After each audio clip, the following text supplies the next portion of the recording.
విశ్వ హిందూ పరిషత్ సీనియర్ నాయకులు, హిందూ ధర్మ పరిరక్షకులు, కీర్తిశేషులు మద్దూరి శ్రీరామచంద్రమూర్తి సంస్మరణ దినోత్సవం కాకినాడ గాంధీనగర్ ఓలేటివారి వీధి అన్నపూర్ణ నిలయంలో గల విశ్వ హిందూ పరిషత్ కార్యాలయంలో విహెచ్పి ఆధ్వర్యంలో జరిగింది. తొలుత సీనియర్ నాయకులు గరుమళ్ల అన్నపూర్ణయ్య శర్మ దంపతులు మామాజీ చిత్రపటం వద్ద శివాజీ జయంతి సందర్భంగా ఛత్రపతి శివాజీ చిత్రపటం వద్ద జ్యోతి ప్రజ్వలన చేయగా విశ్వ హిందూ పరిషత్ రాష్ట్రీయ స్వయం సేవక్ సంఘ్ పరివార్, ఛత్రపతి శివాజీ మహారాజ్ స్ఫూర్తి సమితి, భారతీయ జనతా పార్టీ, వాత్సల్య భారతి, సేవా భారతి రాష్ట్ర సేవికా సమితి, వివిధ హిందూ ధర్మ సంఘాలు సభ్యులు వారిని స్మరిస్తూ పుష్పాంజలి ఘటించారు. సభాధ్యక్షులుగా విశ్వ హిందూ పరిషత్ అధ్యక్షులు రాజమహంతి రవిశంకర్ పట్నాయక్ మాట్లాడుతూ విశ్వ హిందూ పరిషత్కి ఒక పెద్ద దిక్కుగా ఉన్న భీష్మాచార్యుల్ని భీష్మేకాదశి రోజున మహానేతను కోల్పోయామన్నారు. ప్రాంత ధర్మాచార్య సంపర్క ప్రముఖ్ బిక్కిన రాజు మాట్లాడుతూ వీరు తమ జీవితమంతా విశ్వ హిందూ పరిషత్ నిర్వహణలోనున్న వెదురు నగరంలో గిరిజన పిల్లల పాఠశాలలో విద్యాభివృద్ధికై అత్యధిక సమయాన్ని వెచ్చించారన్నారు. త్యాగానికి మరో పేరు మామాజీ అన్నారు. ఆర్ఎస్ఎస్ నండూరి కృష్ణ, ఆంజనేయ శర్మ, బీజేపీ నేతలు పైడ కృష్ణమోహన్, గట్టి సత్యనారాయణ, దొడ్డి వీరేంద్ర మామాజీతో ఉన్న అనుభవాలు స్మరించారు. ఛత్రపతి శివాజీ స్ఫూర్తి సేవా సమితి నుండి గోపరాజు సుబ్బారావు వారి అనుభవాలు వివరిస్తూ వారి పిల్లలను ఆశీర్వదించారు. కార్యక్రమంలో వాత్సల్య భారతి శ్రీనివాసు, ఆర్ఎస్ఎస్ పటాభిరామయ్య, వీరశంకరం, ఛత్రపతి శివాజీ మహారాజ్ స్ఫూర్తి సమితి డాక్టర్ పి రమాదేవి, విహెచ్పి మాతృశక్తి కోకా మాలతీదేవి, రాష్ట్ర సేవికా సమితి కమల, విజ్ఞాన భారతి సుందరి, అప్పాజీ, సహకార్యదర్శులు ఉదయ భానోజీ, వివిడి రవివర్మ, వివిధ సంస్థల ప్రతినిధులు పాల్గొన్నారు. ఏదొచ్చినా ఏ కార్యక్రమం అయినా ఆయన సలహా తీసుకుని చేసుకోండి వాళ్ళు, అలా ఉండేది. తర్వాత చాలా కాలం ఏ భారత్ వికాస్ పరిషత్ అవని, లేకపోతే బీజేపీ అవని, ఈ దేంట్లోనైనా ఆయనకు ఎలక్షన్స్ వచ్చినా ఏది వచ్చినా ఆయన లేకుండా జరిగేది కాదు. అంత మొత్తం అందరినీ కలుపుకుని వెళ్ళేటువంటి మనస్తత్వం అయింది. అందరినీ కలుసుకునేవాడు. ఎవరైనా ఆయన్ని తెలియని వాళ్ళంటూ ఎక్కడ ఉండేవాడు కాదు. ఎప్పుడైనా ఈ మధ్యకాలంలో కనిపిస్తే మామాజీ కనిపించడం లేదు ఏమిటండి అని అడిగేవారు. అంత చనువుగా అందరితోటి ఆప్యాయంగా మాట్లాడుతూ కలిసికట్టుగా ఉండేటువంటి మనిషి చాలా అరుదుగా ఉంటారు. అలాగే భారతీయ కిసాన్ సంఘంలో ఉండేవారు. వారితో బాగా స్నేహం. నాన్నగారితో మాట్లాడినప్పుడు ఒకసారి సందర్భంలో నేను డ్రిల్ మాస్టర్ ట్రైనింగ్ అయింది, నాకు పీజీ ట్రైనింగ్ విజయనగరం స్కూల్లో అప్పుడే జాబ్ అపాయింట్మెంట్ చేశారు ఎవరినో ఇంకొకరిని. ఆ తర్వాత ఎప్పుడో తెలిసి నాన్నగారు ఆయన చెప్పడానికి మొహమాట పడ్డారు.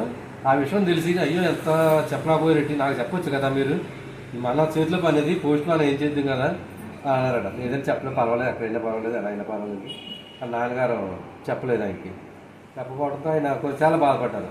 తర్వాత ఏ కార్యక్రమం సరే వారి మార్గదర్శనం చాలా బాగుంటుంది. మనకి గత 5 సంవత్సరాలకి ప్రతిరోజు దండాలే గుర్తుంది కదా మీ అందరికీ.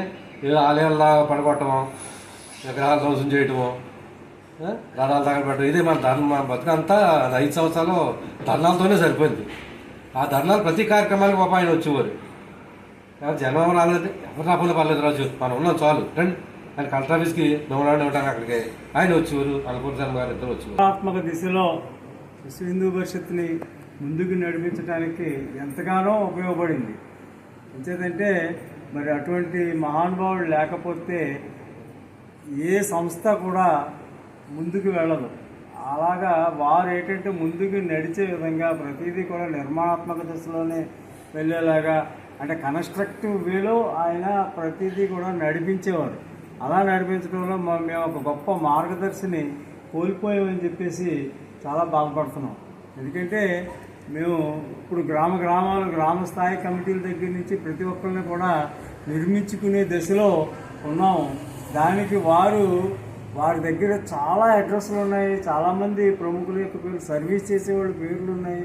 అవన్నీ కూడా మాకు ఎప్పటికప్పుడు చెప్తూ వాళ్ళందరినీ కూడా ఎలా కలుపుకోవాలి, ఎలా ముందుకు నడవాలి, ఒక వ్యవస్థని ఏ రకంగా పటిష్టం చేయాలి అన్నది మాకు దగ్గరగా మాకు నేర్పిన ఏకైక వ్యక్తి మద్దూరి శ్రీరామచంద్రమూర్తి గారు. పర్సనల్ స్నేహితుడి కింద మరి ఎక్కడున్నా సరే మావది ఏంటి అలాగంటే మాట్లాడటం, ఇద్దరు ఆర్గనైజేషన్ గురించి కష్ట సుఖాలు చెప్పుకోవటం, ఇలా చేయండి అలా చేయటం, ఏం చేస్తానంటం జరిగింది.